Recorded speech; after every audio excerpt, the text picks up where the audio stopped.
آیہ کریمہ آپ کے سامنے تلاوت کی اس آیت مبارکہ کے حوالہ سے چند باتیں آپ کے گوش گزار کر کے اپنی گفتگو کو سمیٹ لوں گا۔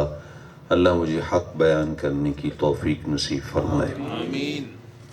اللہ تعالیٰ جل شانہ نے جو ہمیں گوناگو نعمتیں عطا فرمائی ہیں اور اپنی کرم نوازیوں سے میں مالا مال کیا ہے، ان نعمتوں میں سے ایک عظیم المرتبت نعمت وہ ہماری اولاد ہے، جو ہمارا مستقبل ہے، جو ہمارے پسماندگان ہیں۔ ہمارے چلے جانے کے بعد انہی کے ذریعے ہمارا ذکر اس دنیا میں باقی رہے گا۔ تو ہماری اولاد جو اللہ تعالیٰ جل شانہ کا خصوصی عطیہ ہے، اس کو معاشرے کا اچھا فرد بنانا اور معاشرے کا اچھا شہری بنانا اور دین کی بنیادوں پر اپنے بچوں کی تربیت کرنا، یہ ہماری ذمہ داری ہے، اور انہیں دین کی راہوں پہ چلانا، آقا کریم علیہ الصلوۃ والسلام کی سنت کا خوگر بنانا، یہ والدین کی اور ہماری ذمہ داری ہے۔ ان کی تربیت کی جائے۔ بچوں کی تربیت میں صرف والدین کردار ادا نہیں کرتے، بلکہ والدین، امام مسجد، قرآن پڑھانے والا استاذ اور سکول کے اساتذہ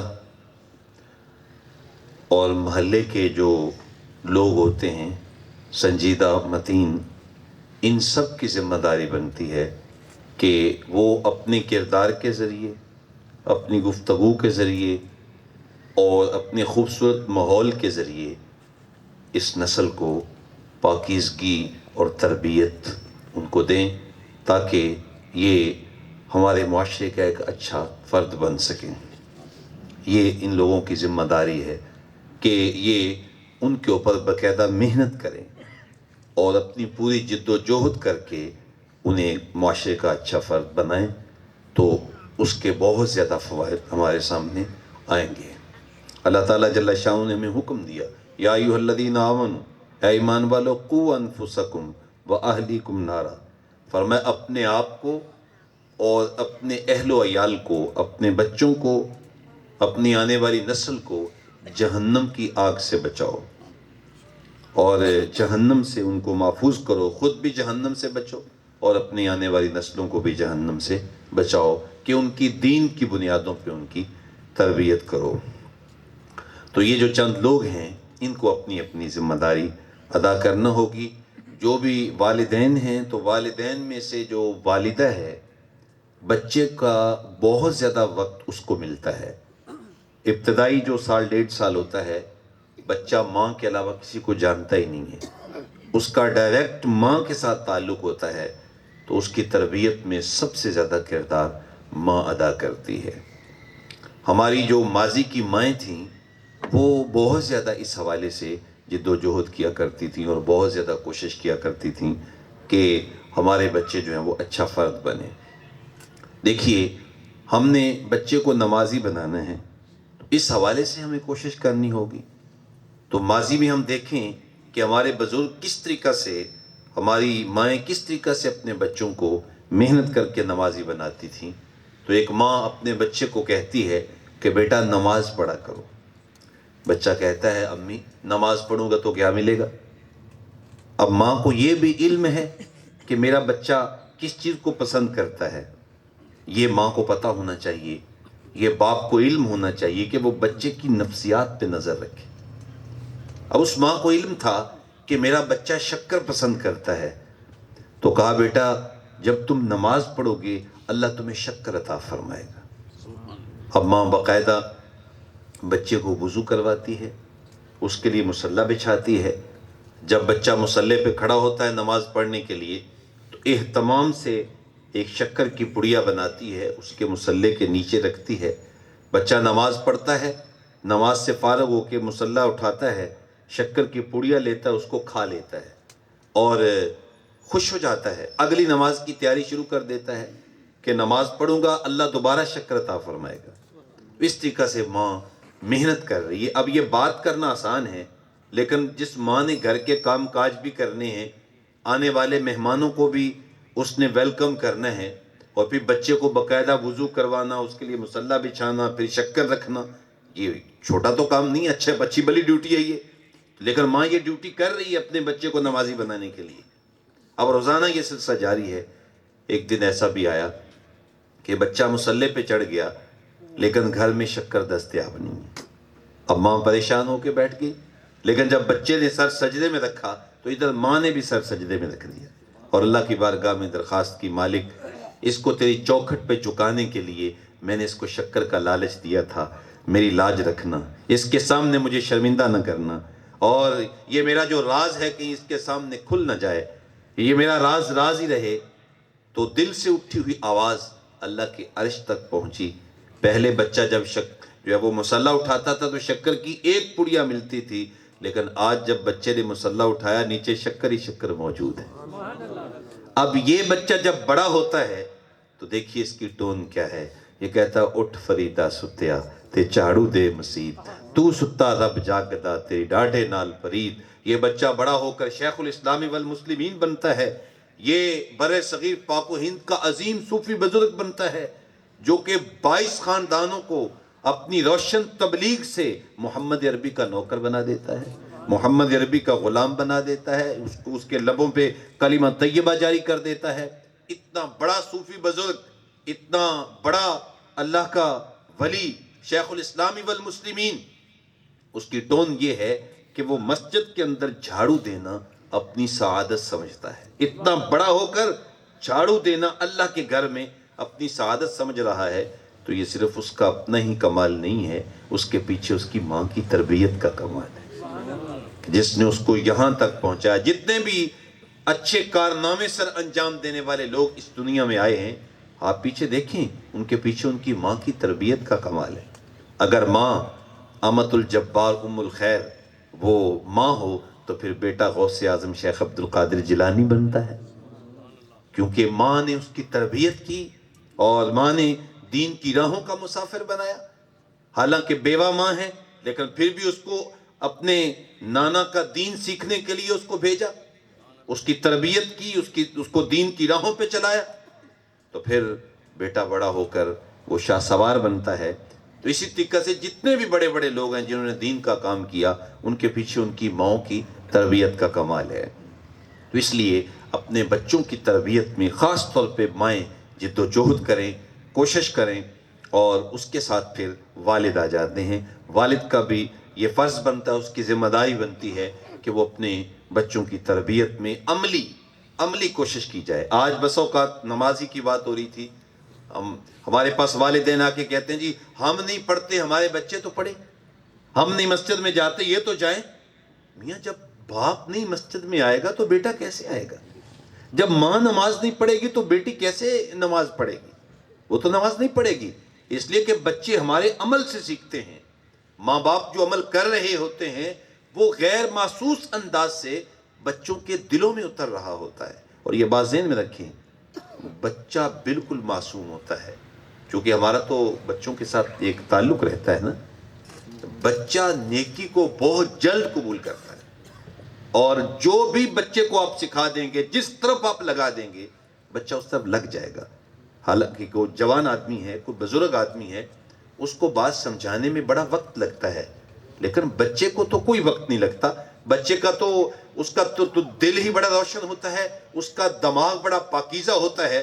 آپ جس جانب اس کو لے کر کے جائیں گے. یہ بس اوقات ہم محفل میں آتے ہیں تو بچے پہلی لائن میں بیٹھے ہوتے ہیں اور وہ آگے بچوں کی تعداد زیادہ ہوتی ہے، اور بس اوقات خطباء بڑے وہ جذبات میں آ رہے ہوتے ہیں اور بچوں کو پیچھے کر دو پیچھے کر دو.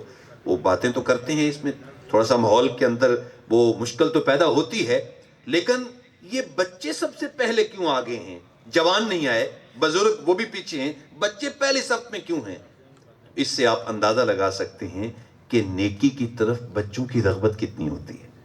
اچھے کام کی طرف جو ایک ماحول ان کو گھر میں دیا جاتا ہے، بچہ اس کو کس انداز کے ساتھ قبول کرتا ہے. اس لیے بچے کو نیک بنانا کوئی مشکل نہیں ہے، لیکن وہ ہمارے مبلغ ہیں، وہ فرماتے ہیں اس کا سادہ طریقہ یہ ہے کہ اگر تم چاہتے ہو کہ بچے نیک بنے تو تم خود نیک بن جاؤ. جب تم نیک ہوگے تمہارے بچے خود بخود ہی نیک بن جائیں گے. اس پہ کوئی محنت نہیں کرنی پڑے گی, کوئی بہت زیادہ جد و جہد نہیں کرنی پڑے گی. صرف تمہاری جو محنت ہے کہ تم خود نیک بن جاؤ تو تمہارے بچے خود بخود ہی نیک بن جائیں گے اور نیکی کی راہوں پہ چلنے والے بن جائیں گے. آقا کریم صلی اللہ علیہ وآلہ وسلم آپ دیکھیں وہ امام الانبیاء ہیں, حبیب کبریا ہیں, لیکن اس کے باوجود بچوں کی تربیت میں بڑا حضور نے اس کے اندر محنت کی اور بڑی اس کے اوپر زور دیا, خود تربیت فرمائی. حالانکہ وہاں تو جبریل آ رہے ہیں, قرآن اتر رہا ہے, لیکن اس کے باوجود حضور کر رہے ہیں. اور کیا مقام ہے آقا کریم صلی اللہ علیہ وسلم کا. ایک مرتبہ حضور کے صحابہ مسجد میں تشریف فرما تھے تو انبیاء کرام کے متعلق بات چل نکلی. معروف حدیث پاک ہے, ایک صحابی نے کہا یار مقام تو حضرت موسیٰ علیہ السلام کا بڑا ہے. وَكَلَّمَ اللَّهُ مُوسَىٰ تَكْلِيمًا, اللہ نے انہیں اپنا کلیم بنایا. کسی نے کہا مقام حضرت عیسیٰ علیہ السلام کا بڑا ہے, اللہ نے انہیں اپنی روح بنایا. کسی نے کہا مقام حضرت نوح علیہ السلام کا بڑا ہے, اللہ نے انہیں نجی بنایا. کسی نے کہا مقام آدم علیہ السلام کا بڑا ہے, اللہ نے انہیں صفی بنایا. یہ نبیوں کی شان بیان ہو رہی ہے. معلوم ہوا کسی جگہ پہ جمع ہو کر نبیوں کی شان بیان کرنا یہ بھی حضور کے صحابہ کی سنت ہے. تو یہ قصیدے پڑھے جا رہے ہیں نبیوں کے, اتنے میں حضور تشریف لے آئے. آقا کریم صلی اللہ علیہ وسلم نے ارشاد فرمایا میں نے سنا ہے جو کچھ تم کہہ رہے ہو, اس میں کوئی شک نہیں. موسیٰ کلیم اللہ ہیں, عیسیٰ روح اللہ ہیں, نوح نجی اللہ ہیں, آدم صفی اللہ ہیں. یاد رکھو آنا حبیب اللہ میں اللہ کا حبیب بن کے آیا. اللہ اکبر. دیے معجزے انبیاء کو خدا نے, میرا نبی معجزہ بن کے آیا. وہ سب رسول خدا بن کے آئے, یہ حبیب خدا بن کے آیا. ہمارے آقا اللہ کے حبیب ہیں. کیا مقام ہے کلیم میں اور حبیب میں. دیکھیں کتنا فرق ہے. کلیم وہ ہے جو کوہ طور پہ جا کے انتظار کرتا ہے, اور حبیب وہ ہے اللہ عرش سجا کے اس کا انتظار کرتا ہے. اللہ اکبر. علامہ اقبال کی روح تڑپی, فرماتے ہیں عبد دیگر عبد ہو چیز دیگر, این سراپا انتظار او منتظر. فرمایا عبد وہ ہوتا ہے جو سراپا انتظار کرتا ہے, اور عبد ہو وہ ہوتا ہے اللہ عرش سجا کے اس کا انتظار فرماتا ہے. یہ حبیب کی شان ہے, یہ حبیب کی عظمت ہے کہ حبیب وہاں تک پہنچا ہے, ان منزلوں اور ان مناصب اور ان عزتوں ان بلندیوں تک پہنچا جہاں کسی کا خیال بھی نہیں جا سکتا.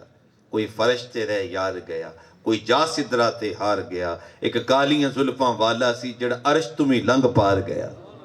اتنا مقام کائنات میں کسی انسان کا سوچا بھی نہیں جا سکتا جتنا مقام آمنہ کے لال کا ہے. لیکن حضور خود تربیت کر رہے ہیں, بچوں خود تربیت فرما رہے ہیں. حضور کی ایک صاحبزادی تھیں, شہزادی نواسی حضرت امامہ رضی اللہ تعالیٰ عنہ, بالکل بچپن میں تھی. تو آقا کریم صلی اللہ علیہ وآلہ وسلم نماز ادا فرما رہے ہیں, اور جب قیام کرتے ہیں تو بچی کو اپنے پہلو پہ سوار کر لیتے ہیں. پھر جب رکوع میں جاتے ہیں تو بچی کو پیار سے نیچے بٹھا دیتے ہیں. رکوع پھر سجدہ, اور سجدوں سے فارغ ہو کر جب سجدہ مکمل کرتے ہیں تو پھر بچی کو اٹھاتے ہیں پہلو پہ. نماز بھی جاری ہے اور بچی کے ساتھ پیار بھی جاری ہے.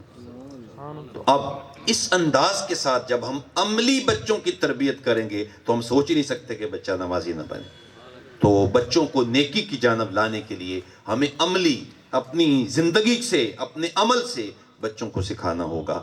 تو بچوں کی تربیت, عملی تربیت جو ہے یہ بڑی اہمیت کی حامل ہے. آقا کریم صلی اللہ علیہ وآلہ وسلم نے عملی تربیت پہ زور دیا. اچھا, بچوں کی تربیت میں جو ایک اہم ترین عنصر ہے جو میں اور آپ ان کو تربیت دینے کے لیے دے سکتے ہیں وہ یہ ہے کہ ان کے لیے پاکیزہ رزق کا اہتمام کیا جائے. رزق حلال کے علاوہ بچوں کے پیٹ میں لقمہ نہیں جانا چاہیے. آقا کریم صلی اللہ علیہ وآلہ وسلم نے ہمیں اس بات کی تلقین کی ہے, اور جو شخص اپنے بچوں کے لیے حلال کا اہتمام کرتا ہے اس کی بڑی فضیلت ہے.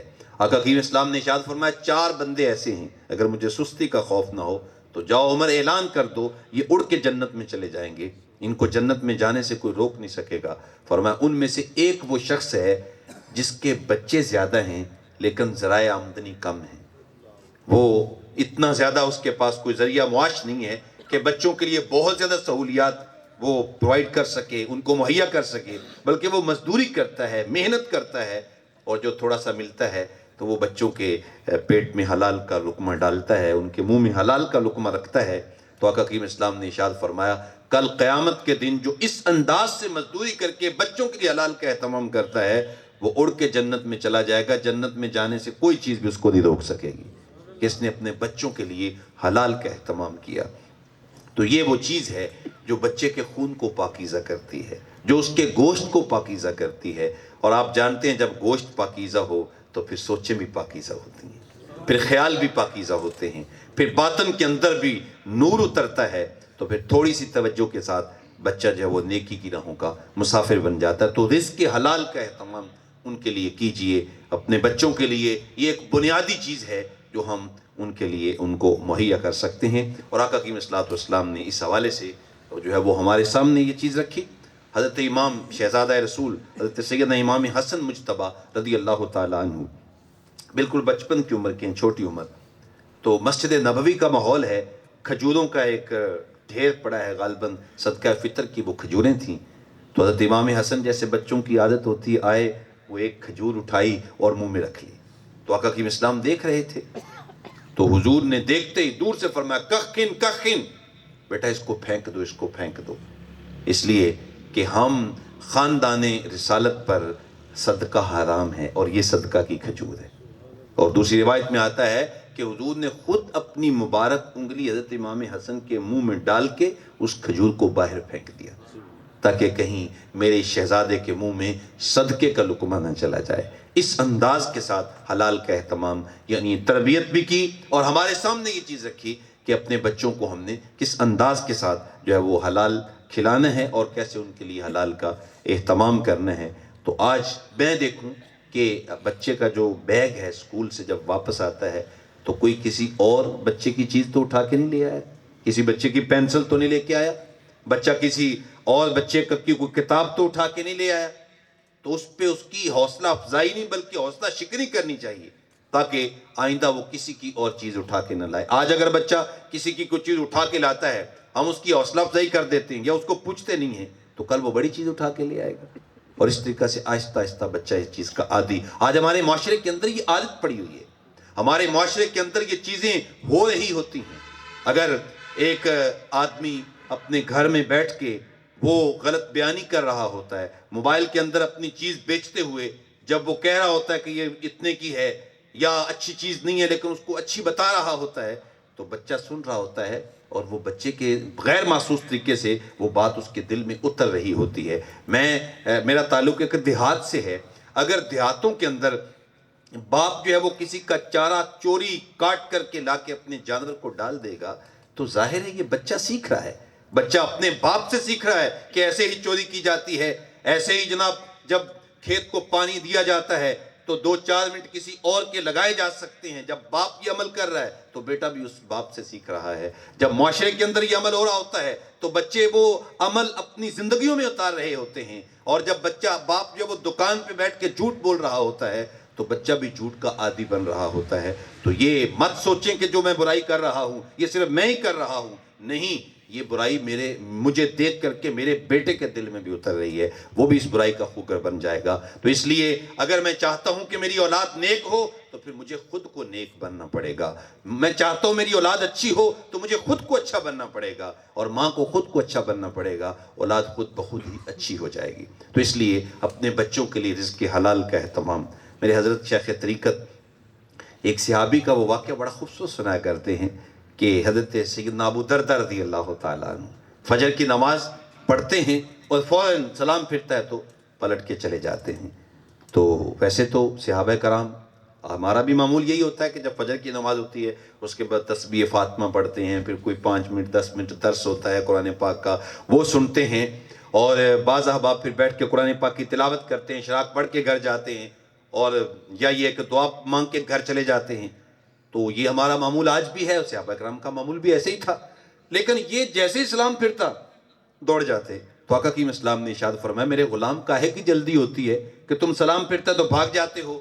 عرض کرتے ہیں یا رسول اللہ صلی اللہ علیہ وسلم، میرے گھر کے ساتھ ایک یہودی کا گھر ہے اور اس کے گھر میں ایک اونچا لمبا کھجور کا درخت ہے، اور آج کل کھجوریں پکی ہوئی ہیں، اور مدینے میں صبح سحری کے وقت جب ٹھنڈی ہوائیں سلامی دینے کے لیے آتی ہیں تو وہ کچھ کھجوریں گر کر کے میرے گھر کے صحن میں آ پڑتی ہیں، تو میں جلدی جلدی اس لیے جاتا ہوں کہ اگر میرے گھر میں کوئی کھجوریں آئی پڑی ہیں تو منہ اندھیرے وہ کھجوریں اٹھا کے میں اپنے